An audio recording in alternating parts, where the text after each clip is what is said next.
नमस्कार और आज की इस खास चर्चा में आपका स्वागत है। नमस्कार। आज हम एक ऐसे विषय पर बात कर रहे हैं जो संगीत सुनने वालों को अक्सर महसूस होता है, पर शायद उसे ठीक-ठीक बताना मुश्किल होता है। हाँ, बिल्कुल। बेसुरे गायन की बात कर रहे हैं। जी, उसे पहचाना कैसे जाए, ये आज का सवाल है। अक्सर ऐसा होता है ना कि गाना सुनते हुए लगता है कि भाई कुछ कुछ गड़बड़ है, पर वो कुछ क्या है, ये समझना थोड़ा पेचीदा हो सकता है। सही कहा। और इसी गुत्थी को सुलझाने के लिए आज हमारे पास एक लेख के कुछ अंश हैं। ये बेसुरे गायन के लक्षणों पर थोड़ी रोशनी डालते हैं। अच्छा। तो आज हमारी कोशिश यही रहेगी कि समझें कि ये सुर से बाहर होना आखिर होता क्या है संगीत में, और सुनने वाला इसे कैसे पहचान सकता है। कभी ऐसा हुआ है आपके साथ कि किसी को गाते सुना, मान लीजिए किसी पार्टी में या कराओके में, और लगा कि यार कुछ खटक रहा है, पर आप बता नहीं पाए कि गड़बड़ क्या है? अरे, ये तो बहुत ही आम अनुभव है। और अच्छी बात यह है कि इसे पहचानने के ना कुछ ठोस तरीके हैं, कुछ आधार हैं। अच्छा। हाँ, जो सिर्फ महसूस करने से आगे जाते हैं। ये असल में कुछ तकनीकी चीजों से जुड़े हैं। तो चलिए फिर समझते हैं इनको एक एक करके। इस जानकारी के हिसाब से पहला और सबसे मुख्य संकेत क्या बताया गया है बेसुरेपन का? देखिए, सबसे पहली और सबसे अहम पहचान है सुर का सटीक न होना। सुर का सटीक न होना। हाँ, जिसे अंग्रेजी में पिच इनएक्यूरेसी कहते हैं। मतलब हर गाने का अपना एक स्केल होता है, सुरों का एक सेट होता है। वही गाने का मूड वगैरह तय करता है। अब जब कोई गायक बेसुरा गा रहा है तो उसकी आवाज उस तय सुर से या तो ऊंची चली जाती है, शार्प हो जाती है, शार्प, हाँ, या फिर नीचे रह जाती है, यानी फ्लैट हो जाती है। अच्छा, यानी आवाज सही निशाने पर लग नहीं रही। पर मेरा एक सवाल है, क्या थोड़ा बहुत ऊपर नीचे होना स्वाभाविक नहीं होता? मतलब कितना भटकाव हो तो बेसुरा कहेंगे? नहीं, ये बहुत अच्छा सवाल है आपका। देखिए, इंसान की आवाज है, कोई मशीन तो है नहीं, तो हल्का फुल्का उतार चढ़ाव तो देखिए होता ही है। हाँ। वो गायकी का अंदाज भी हो सकता है। लेकिन बेसुरेपन में क्या होता है कि ये भटकाव कुछ ज्यादा होता है और बेकाबू सा लगता है। जैसे मान लीजिए गाने का एक नोट सा है, तो जो बेसुरा गा रहा है उसकी आवाज शायद अनजाने में रे के पास या कोमल रे के पास जा रही हो, लगातार। ये जो बड़ा अंतर है ना, अच्छा, और आवाज का सुर पर टिक ना पाना, यही इसका मुख्य लक्षण है। और हमारा दिमाग भी ना इस तरह की गड़बड़ को जल्दी पकड़ता है। सुनने में मजा नहीं आता फिर। हाँ, भले हम ठीक ठीक बता ना पाए कि क्या गड़बड़ है। बिल्कुल। तो सुर का अपनी सही जगह पर ना टिकना, ये हुई पहली पहचान। हाँ। पर कभी-कभी ऐसा नहीं लगता कि आवाज सुर के आसपास तो है, लेकिन फिर भी वो गाने के साथ मिल नहीं रही, जैसे कुछ अलग ही चल रहा हो? हाँ, हाँ, आपने बिल्कुल सही पकड़ा। और यही हमारा दूसरा अहम संकेत है। ये पहले वाले पॉइंट से जुड़ा हुआ ही है। अच्छा। गायन और पीछे जो संगीत बज रहा है, मान लीजिए कराओके ट्रैक है या कोई साज बज रहा है, उनके बीच तालमेल की कमी, सामंजस्य नहीं होता। जब कोई गायक सुर में गाता है ना, तो उसकी आवाज संगीत से ऐसे जुड़ जाती है जैसे उसी का हिस्सा हो। बिल्कुल। चिपक सी जाती है। और बेसुरे गायन में? बेसुरे गायन में इसका ठीक उल्टा। ऐसा लगता है कि गायक की आवाज और पीछे का म्यूजिक, वो दो अलग अलग पटरियों पर चल रहे हैं। अच्छा। भले ही गायक शब्द सही गा रहा हो, पर उसकी आवाज की पिच ना वो म्यूजिक की ओवरऑल पिच से या उसकी हारमोनी से मेल नहीं खाती। तो आवाज ऐसे तैरती हुई सी लगती है संगीत के ऊपर, या टकराती हुई, उसमें घुलती मिलती नहीं। और सुनने वाले को ये बिखराव साफ महसूस होता है, जैसे कोई रंग तस्वीर के बाकी रंगों से बिल्कुल अलग दिखे। ये तो बहुत दिलचस्प बात है। मतलब सिर्फ सही नोट लगाना ही काफी नहीं है, उस नोट का संगीत के साथ मिलना, उसकी ब्लेंडिंग जिसे कहते हैं, वो भी उतनी ही जरूरी है। बिल्कुल, बिल्कुल। अच्छा, तो सुर सही नहीं है और वो संगीत से मिल भी नहीं रहा। अब क्या ऐसा भी होता है कि आवाज की अपनी क्वालिटी में या उसकी स्थिरता में भी कुछ गड़बड़ सुनाई दे? हाँ, ये है तीसरा महत्वपूर्ण संकेत, आवाज का स्थिर ना रह पाना। अस्थिर होना। हाँ, उसमें एक तरह का अनियंत्रित कंपन, या जिसे अंग्रेजी में वॉबल कहते हैं, वो होना। मतलब गायक एक सुर को पकड़कर उसे साफ और स्थिर तरीके से कुछ देर टिका नहीं पा रहा है। अच्छा। आवाज लगातार उस सुर के कभी थोड़ा ऊपर कभी थोड़ा नीचे ऐसे डोलती रहती है। पर एक मिनट, कई अच्छे गायक भी तो आवाज में एक कंपन लाते हैं ना, उसे शायद वाइब्रेटो कहते हैं। क्या ये वही चीज है?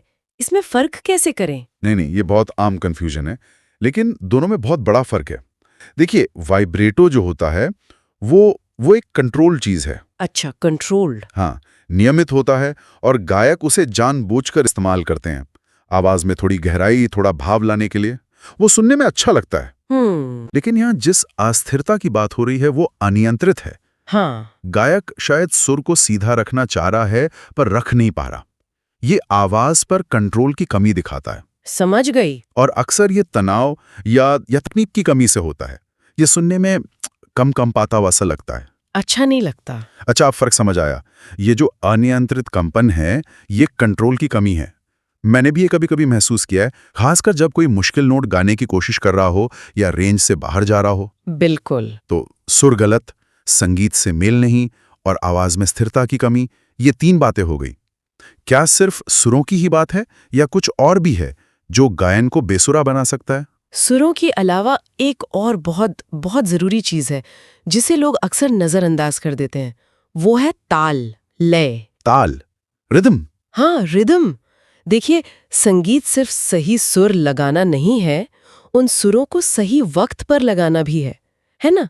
हर गाने की अपनी एक स्पीड होती है, एक धड़कन होती है, बीट। हाँ, बिल्कुल। तो चौथा संकेत यही है, ताल से भटक जाना। अगर कोई गायक सुर तो गलत लगा ही रहा है, साथ में गाने की लय भी नहीं पकड़ पा रहा। मतलब कभी जल्दी गा दिया, कभी देर से। हाँ, बिल्कुल। बीट के आगे पीछे हो रहा है, तो फिर गायन और भी ज्यादा बिखरा हुआ और सुनने में अजीब लगता है। हाँ, ये तो मैंने भी नोटिस किया है। अगर कोई ताल से ही बाहर है तो पूरा गाना ही गड़बड़ लगने लगता है, चाहे सुर थोड़े बहुत ठीक भी क्यों ना हो। एकदम सही। ताल से बाहर होना मतलब गाने का पूरा ढांचा ही बिगड़ जाता है। वो ऐसा है जैसे कोई डांसर म्यूजिक पर नाचने के बजाय अपने हिसाब से नाच रहा हो। सही उदाहरण है। सुनने वाले के लिए फिर मुश्किल हो जाता है कनेक्ट करना। तो सुर के साथ साथ ताल पर पकड़ भी बहुत जरूरी है और इसकी कमी भी बेसुरेपन का एक बड़ा लक्षण है। तो सुर और ताल दोनों का बैलेंस जरूरी है। अच्छा, अब तक हमने पिच, ब्लेंडिंग, स्थिरता और रिदम की बात की। अब जो अगला संकेत है वो शायद सीधा सुनने वाले के कानों से जुड़ा है, मतलब सुनने में कैसा लगता है। हाँ, बिल्कुल। 5वां संकेत हमारे सुनने के अनुभव से ही जुड़ा है, यानी आवाज कानों को कैसी लग रही है।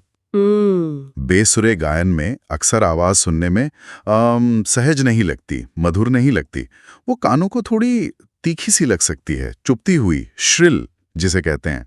अच्छा। या फिर ऐसा लग सकता है कि गायक बहुत बहुत जोर लगा रहा है गाने में।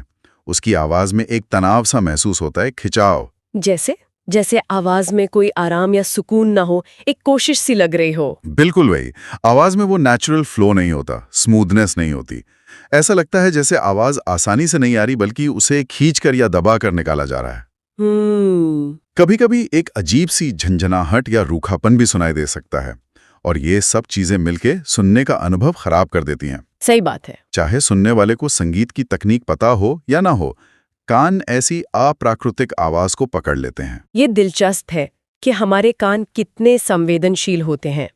हालांकि किसे क्या चुभ रहा है ये थोड़ा सब्जेक्टिव भी हो सकता है शायद। हाँ, कुछ हद तक। लेकिन शायद एक आम सहमति बन जाती है कि आवाज तनाव भरी है या कर्कश है, और मुझे लगता है जिन लोगों को संगीत की थोड़ी बेहतर समझ होती है वो इसे और जल्दी पकड़ लेते होंगे। क्या अगला संकेत इसी से जुड़ा है? हाँ, आपने बिल्कुल सही दिशा पकड़ी। छठा और जो अंतिम संकेत इस लेख में बताया गया है वो यही है, दूसरे लोगों की प्रतिक्रिया, खासतौर पर उन लोगों की जिन्हें संगीत की समझ है। जैसे संगीत के शिक्षक या संगीतकार या जो खुद प्रशिक्षित गायक हैं। अगर ऐसे जानकार लोग किसी का गाना सुनकर तुरंत बोलें, अरे ये तो आउट ऑफ ट्यून गा रहा है या इसकी पिच ठीक नहीं लग रही, तो ये एक काफी मजबूत इशारा होता है कि गायन में बेसुरेपन की समस्या है। अच्छा, मतलब एक्सपर्ट्स की राय एक तरह से कंफर्मेशन का काम कर सकती है अगर हम खुद पक्के ना हो। हाँ, बिल्कुल। क्योंकि जो प्रशिक्षित कान होते हैं ना, वो इन बारीकियों को, पिच की छोटी छोटी गलतियों को, ताल से हल्के भटकाव को, आवाज की अस्थिरता को ज्यादा आसानी से और ज्यादा सही पकड़ लेते हैं। हालांकि देखिए, आखिरी फैसला तो सुनने वाले का अपना ही होता है, पर जानकारों की प्रतिक्रिया एक महत्वपूर्ण इंडिकेटर जरूर है, खासकर सीखने सिखाने के मामले में। तो अगर हम संक्षेप में देखें तो ये मुख्य लक्षण हो गए।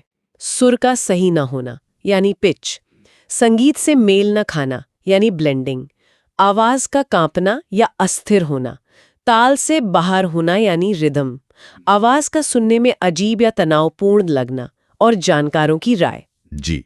ये तो काफी सारी बातें हो गईं। क्या इन्हें जांचने का कोई आसान सा तरीका, कोई प्रैक्टिकल टेस्ट भी बताया गया है? हाँ, बिल्कुल। उसमें एक बहुत ही सरल सा टेस्ट भी बताया गया है, जिसे कोई भी घर पर ट्राई कर सकता है। अच्छा, वो कैसे? इसके लिए बस एक ऐसी चीज चाहिए जो एक स्थिर, पक्की पिच दे सके। जैसे? ऐसे हारमोनियम हो या पियानो, कीबोर्ड, या आजकल फोन पर भी एप्स आते हैं तानपुरा के या पिच पाइप के। हाँ, आते हैं। उनका इस्तेमाल कर सकते हैं। करना बस ये है कि उस पर एक कोई नोट बजाना है। मान लीजिए बीच वाला सा बजाए। ठीक है, एक रेफरेंस नोट ले लिया। फिर जिस व्यक्ति को टेस्ट करना है उसे कहना है कि वो ध्यान से उस सा को सुने, कुछ सेकंड सुने, और फिर उसे अपनी आवाज में दोहराए, चाहे गाकर सुनाए या बस करके गुनगुना के। ओके। और फिर हमें क्या देखना है? अब आपको ध्यान से सुनना है और तुलना करनी है। क्या उस व्यक्ति की आवाज की पिच और साज की पिच एकदम मिल रही है, या फिर साफ पता चल रहा है कि आवाज या तो काफी ऊंची है, शार्प, या काफी नीची, फ्लैट। अगर आवाज की पिच साज की पिच से काफी अलग है तो यह साफ दिखाता है कि वो व्यक्ति कम से कम उस खास सुर सा के लिए तो बेसुरा है। अच्छा। और इसी टेस्ट को आप अलग अलग सुरों के साथ दोहरा सकते हैं, रे, गा, मा। इससे और साफ पता चल जाएगा कि प्रॉब्लम कहाँ और कितनी है। अरे वाह, ये तो वाकई काफी सीधा और काम का तरीका है। कोई भी इसे इस्तेमाल करके अंदाजा लगा सकता है अपनी या दूसरों की पिच मैचिंग का। हाँ, बिल्कुल बेसिक लेवल पर। तो ये सारी बातें, वो 6 लक्षण और ये आसान सा टेस्ट, ये हमें बेसुरे गायन को सिर्फ महसूस करने से आगे बढ़कर समझने में मदद करती हैं। इन सब का निचोड़ क्या निकालें हम? क्या मतलब है ये सब जानने का हमारे लिए, एक सुनने वाले के तौर पर? देखिए, यहाँ जो समझने वाली बात है ना, वो ये है कि गायन को परखना, जैसा कई लोग सोचते हैं, वो सिर्फ व्यक्तिगत पसंद नापसंद का मामला नहीं है कि मुझे अच्छा लगा या मुझे बुरा लगा। हाँ, देखिए, आवाज का टेक्सचर कैसा है, गाने का स्टाइल क्या है, कितनी भावनाएं हैं, ये चीजें काफी हद तक सब्जेक्टिव हो सकती हैं। पसंद अपनी अपनी हो सकती है, सही, लेकिन सुर में होना या ताल में होना, ये काफी हद तक ऑब्जेक्टिव पैमाने हैं। इनके पीछे एक तकनीक है, एक विज्ञान है। मतलब अच्छा या बुरा लगना सिर्फ मूड की बात नहीं, उसके पीछे ठोस वजह होती हैं। बिल्कुल। सुर, ताल, लय, आवाज पर कंट्रोल, ये गायन के तकनीकी आधार हैं। और जब हमें इन चीजों की थोड़ी जानकारी होती है ना, आम जिंदगी में भी काम आता है। बिल्कुल, आपसी बातचीत में, समझने में, हर जगह। बहुत सही कहा। तो आज हमने उन कई तरीकों पर गौर किया जिनसे बेसुरे गायन को पहचाना जा सकता है। सुर और ताल की सटीकता से देकर आवाज की स्थिरता और संगीत के साथ उसके मेल तक, और ये भी कि वो सुनने में कैसा लगता है। हाँ, और हमने वो एक आसान सा टेस्ट भी देखा जिससे किसी की सुर लगाने की क्षमता का एक बेसिक अंदाजा मिल सकता है। और ये पूरी बात सोचने पर मजबूर करती है कि हमारी सुनने की क्षमता और गाने की क्षमता में कितना गहरा रिश्ता है। अक्सर कहते हैं ना कि अच्छा गायक बनने से पहले अच्छा श्रोता बनना पड़ता है। ये वाकई एक गहरा विचार है, और इसी विचार के साथ हम अपने सुनने वालों के लिए भी एक सवाल छोड़ जाते हैं। जरूर, इस पर सोचिएगा। क्या गाने की क्षमता, मतलब सुर में गाने की काबिलियत, ये पूरी तरह जन्मजात होती है, या फिर सही ट्रेनिंग, ध्यान से सुनने की प्रैक्टिस और लगातार रियाज से किसी भी व्यक्ति जिसे शायद बेसुरा माना जाता हो, उसके सुरों में सचमुच सुधार लाया जा सकता है? क्या लगता है? सोचिएगा जरूर।